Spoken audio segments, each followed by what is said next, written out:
Lady சொன்னாடே உள்ள வந்திருக்கவன் சிகப்பு colour pattern இருக்க பிளாக் கலர் ட்ரெஸ் போட்டுக்கிறதா சொன்னாங்க. அக்காட்ஸ்கே ஒரு வழியா வந்துட்டாங்களா? சரி ஓகே, நான் இங்க இருந்து போயிட்டு நருட்டோவை திரும்ப வர சொல்றேன். நல்லது, சீக்கிரம். நெல்லு, நருட்டோ மவுண்ட் மியோபோக்குள்ள இருக்கிறது தான் நல்லது.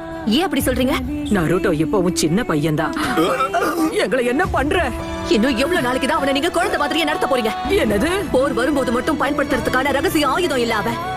லீஃப் வில்லேஜோட டிஃபெண்டர் ஷினோபி அவன் தான். அவன் பேரு நருட்டோ உசுமாக்கி.